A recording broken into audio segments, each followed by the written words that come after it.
தமிழ் மொழி என்பது வெறும் வார்த்தை அல்ல, அது ஒரு பேருணர்வு. தமிழர்களை பொறுத்தவரை தமிழ் மொழி என்பது பேருணர்வு மட்டுமல்ல, தங்களின் உயிர் மூச்சு. வணக்கம் and welcome to the Madras podcast. நீங்க கேட்டுட்டு இருக்கிறது அரசியல் சதுரங்கம். பேசிட்டு இருக்கிறேன்னா உங்கள் அரசியல்வாதி அசோக்.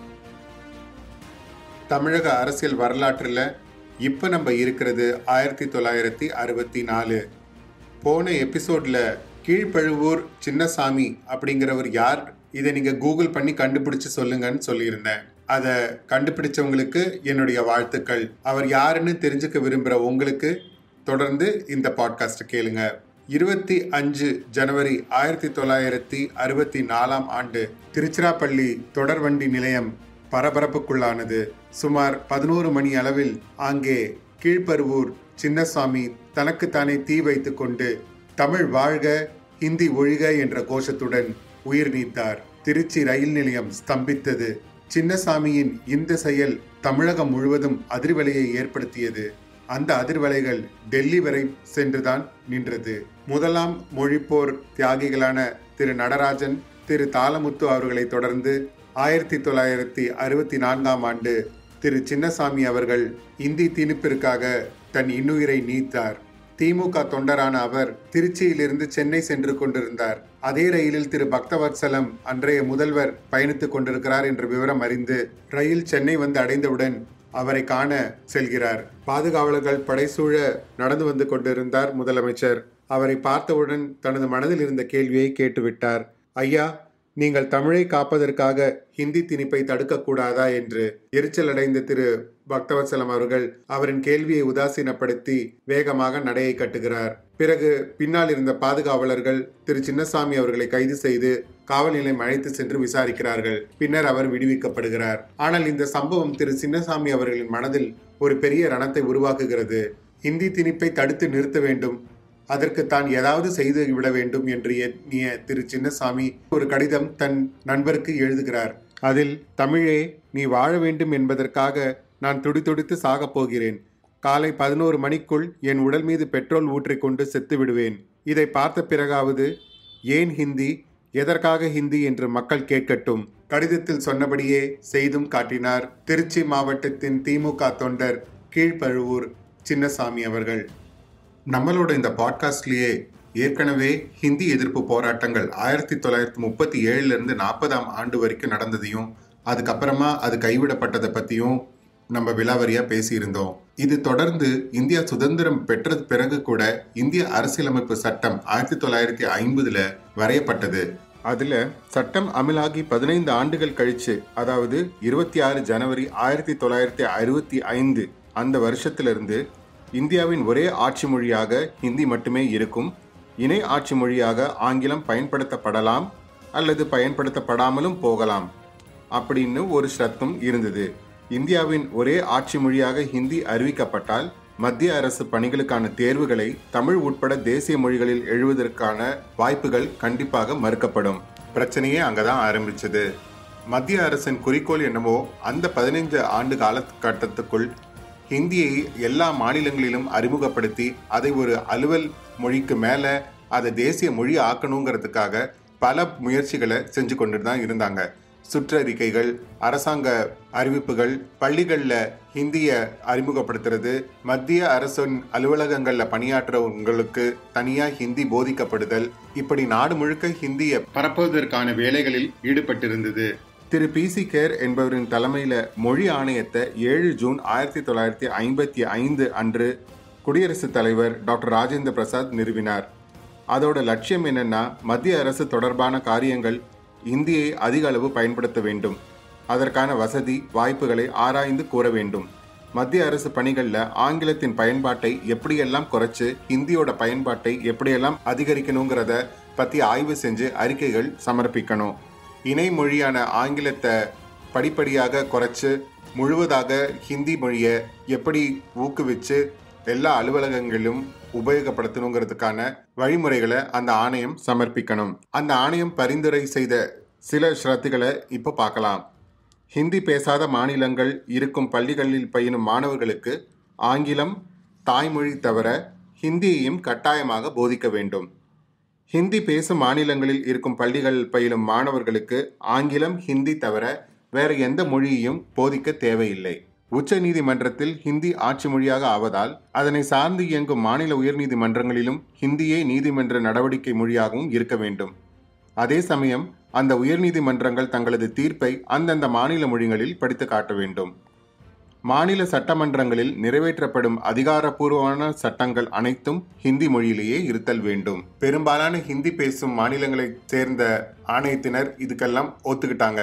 ஆனால் தமிழ்நாட்டை சேர்ந்த திரு சுப்ராயன் மற்றும் மேற்கு வங்கத்தை சேர்ந்த திரு சுனிதா குமார் சாட்டர்ஜி 2 பேரும் இந்த கருத்துக்களுக்கு பலத்த எதிர்ப்பை தெரிவித்தாங்க.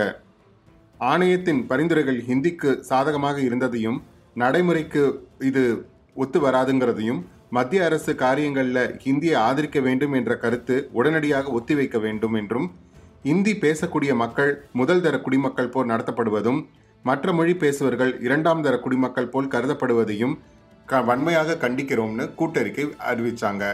இதன் தொடர்ச்சியாக ஹிந்தி பேசாத மக்கள் பெரும் கொந்தளிப்புக்கு ஆளானார்கள். 7 ஆகஸ்ட் 1959 அன்று நாடாளுமன்றத்தில் பேசினார் பிரதமர் நேரு. எவ்வளவு காலத்துக்கு மக்கள் விரும்புகிறார்களோ அதுவரையில் ஒரு மாற்று மொழியாக ஆங்கிலத்தை தான் வைத்திருக்க முடியும். அதற்கான முடிவு கூறும் உரிமையை ஹிந்தி பேசும் மக்களிடம் விடமாட்டேன். ஹிந்தி பேசாத மக்கள்தான் அது எவ்வளவு காலம் நீடித்திருக்க வேண்டும் என்று முடிவு செய்ய வேண்டும். ஹிந்தி பேசாத மக்கள் மத்தியில் ஏற்படுத்திய கொந்தளிப்பு கணிசமாக இந்த வாக்குறுதி குறைத்தது. ஆனால் மத்திய அரசோ சத்தமில்லாமல் ஹிந்திக்கு ஆதரவான காரியங்களை விடாமல் செய்து கொண்டேதான் இருந்தது. அதனின் தாக்கம் 27 ஏப்ரல் 1960 அன்று வெளியான குடியரசுத் தலைவர் வெளியிட்ட அறிக்கையில் பிரதிபலித்தது. 45 வயதுக்கும் குறைந்த மத்திய அரசு ஊழியர்கள் தமது பணிக்குரிய ஹிந்தி பயிற்சியை கட்டணமின்றி இலவசமாக பெறுவதற்காக வசதிகளை மத்திய அரசு செய்து கொடுக்க வேண்டும். மத்திய அரசில் பணிபுரியும் தட்டெழுத்தாளர்கள் மற்றும் சுருக்கெழுத்தாளர்கள் ஆகியோருக்கு ஹிந்தி தட்டெழுத்து மற்றும் சுருக்கெழுத்து பயிற்சி தருவதற்கான ஏற்பாடுகளை உள்துறை அமைச்சகம் செய்து தர வேண்டும். ஹிந்தி தட்டெழுத்து பலகைகள் உருவாக்க கல்வித்துறை விரைந்து நடவடிக்கை எடுக்க வேண்டும். மத்திய அரசு வேலைகளில் சேர்வதற்கு ஹிந்தியில் போதிய அளவு அறிவு பெற்றிருக்க வேண்டும் என்ற தகுதியை வலியுறுத்தும் விதிகளை மத்திய அரசு வகுக்க வேண்டும். குடியரசுத் தலைவர் கொடுத்த இந்த உத்தரவுகள் மூலம் பிரதமர் நேரு கொடுத்த உறுதிமொழி காற்றில் கலந்த பெருங்காயமாக மாறியது. ஹிந்தி திணிப்பு மீண்டும் வலுக்கத் தொடங்கியது. இதை திராவிட கழகமும் திராவிட முன்னேற்ற கழகமும் கடுமையாக எதிர்க்க தொடங்கின. ஆகஸ்ட் 6 தொடங்கி ஆகஸ்ட் 16, 1960 வரை கருப்பு கொடி போராட்டம் நடத்தப்படும் என்று அறிவித்தார் அண்ணா. இதன்படி EVK சம்பத் தலைமையில் போராட்ட குழு ஒன்றையும் அமைத்தார். இந்த குழுவில் திரு மு கருணாநிதி, திரு அன்பழகன், திரு AK மதியழகன், கவிஞர் திரு கண்ணதாசன் உள்ளிட்ட 17 பேர் இடம்பெற்றிருந்தனர். குடியரசுத் தலைவர் சென்னை வரும்போது அவருக்கு கருப்பு கொடி காட்டுகின்ற நேரத்தில் குடியரசுத் தலைவரை திரும்பி போ என்று எவரும் சொல்லாமல் இந்தி ஒழிக, கட்டளையை திரும்பி பெறுக என்று முழங்க வேண்டும் என்றும் அறிவித்திருந்தார். போராட்டம் பிரம்மாண்டமாக இருக்கும் என்று தெரிந்துவிட்டபடியால் அதை தடுக்கும் நடவடிக்கையில் இறங்கியது மத்திய அரசு. மத்திய உள்துறை அமைச்சர் நாடாளுமன்றத்தில் பேசினார். ஹிந்தி தேர்வை கட்டாயமாக வேண்டும் என்ற ஆட்சிக்குழுவின் பரிந்துரையை அரசு ஏற்கவில்லை. 1965க்கு பிறகும் ஆங்கிலம் நீடிக்க வேண்டும் என்பதை திட்டவட்டமாக தீர்மானித்து விட்டோம். இதை உறுதி செய்யும் வகையில் 1965க்கு முன்பே நாடாளுமன்றத்தில் புதிய மசோதா கொண்டு வரப்படும். நாங்கள் அளித்த வாக்குறுதிக்கு கட்டுப்பட்டே இருக்கிறோம் என்று நேருவும் உறுதிமொழி அளித்தார். மத்திய அரசின் விளக்கம், பிரதமர் நேருவின் வாக்குறுதி இவை அனைத்தும் தற்காலிகமாக அப்பொழுது ஹிந்தி எதிர்ப்பு போராட்டத்தை ஒரு முடிவுக்கு கொண்டு வந்தது. ஆனால் ஹிந்தியை ஆட்சி மொழி ஆக்குவது என்ற மத்திய அரசின் கொள்கை நாளுக்கு நாள் வலுத்து கொண்டேதான் சென்றது. அதற்கு இன்னொரு உதாரணம் ஆட்சி மொழி சட்டம் 1963. அந்த சட்டத்தின் ஷரத்துக்கள் இவைதான். ஆங்கிலத்தில் பயன்படுத்தப்படும் 2 சொற்றொடர்கள் ஷால் பி மற்றும் மே பி ஆகிய சொற்கள் இந்த ஷரத்துக்களில் பிரதானமாக பயன்படுத்தப்பட்டது. அதாவது மத்திய அரசின் ஆணைகள், அவசர சட்டங்கள், விதிமுறைகள் ஹிந்தியில் மொழிபெயர்க்கப்பட்டால் அவை அதிகாரப்பூர்வமானவை என்று கருதப்பட வேண்டும். Shall be. நாடாளுமன்றத்தின் 2 அவைகளிலும் முன்மொழியப்படும் மசோதாக்கள் திருத்தங்களுக்கு ஹிந்தி மொழிபெயர்ப்பும் இணைக்கப்பட வேண்டும். Shall be. மாநில மன்றங்களில் நிறைவேற்றப்படும் சட்டங்களுக்கும் கூட ஆங்கிலத்தோடு ஹிந்தியிலும் மொழிபெயர்க்கப்பட வேண்டும். Shall be. இந்த மொழிபெயர்ப்பும் அதிகாரப்பூர்வமாக கருதப்படும். Shall be. இங்கேதான் கவனமாக நாம் இன்னொரு விஷயத்தை பார்க்க வேண்டும். அரசியல் சாசனம் தொடங்கி 15 ஆண்டுகள் கழிந்த பிறகும் மத்திய அரசின் அனைத்து அதிகாரப்பூர்வ நோக்கங்களும் நாடாளுமன்ற நடவடிக்கைகளும் ஹிந்தியோடு சேர்ந்து ஆங்கில மொழியும் தொடர்ந்து பயன்படுத்தப்படலாம். மேபி ஹிந்தி மொழி பற்றிய ஷரத்தில் ஷால் பி என்ற வார்த்தை அழுத்தம் திருத்தமாக பயன்படுத்தப்பட்டது. ஆனால் ஆங்கில மொழி பற்றிய ஷரத்தில் ஷால் பி என்ற வார்த்தைக்கு பதிலாக மே பி என்ற வார்த்தை மிகுந்த கவனத்துடன் பயன்படுத்தப்பட்டது. ஹிந்தியை கட்டாயமாக பயன்படுத்த வேண்டும் என்று சொன்ன அந்த சட்டம் ஆங்கிலம் பயன்படுத்தப்படலாம் என்றும் சொன்னது. ஹிந்தி எதிர்ப்பை பற்றி மாநிலங்களவையில் பேசிய திரு அண்ணா, ஹிந்தி ஆட்சி மொழியாவதை எதிர்த்து உணர்ச்சி பூர்வமாக ஹிந்தி பேசாத மாநிலத்தவர்கள் காட்டும் எதிர்ப்பை கணக்கிலேயே மத்திய அரசு எடுத்துக்கொள்வதில்லை. இந்தியர்கள் அனைவருக்கும் பொதுவான ஒரு மொழி வேண்டும் என்பதை இந்தியா ஒற்றை நாடாக இருந்தால் ஏற்றுக்கொள்ளலாம். ஆனால் இந்தியா கூட்டாட்சி நாடு. இந்திய சமூகம் பன்முகம் கொண்டது.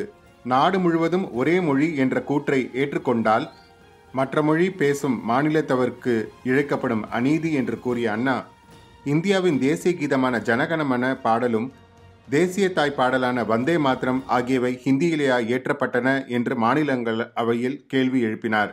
ஹிந்தியை ஆட்சி மொழியாக மாற்றினால் அதை ஏற்கனவே பேசும் மக்களுக்கு நிரந்தர சாதகமாகவும் அதனை பேசாத மக்களுக்கு நிரந்தர அநீதியாகவும் மாறிவிடும் என்றும் வலியுறுத்தினார்.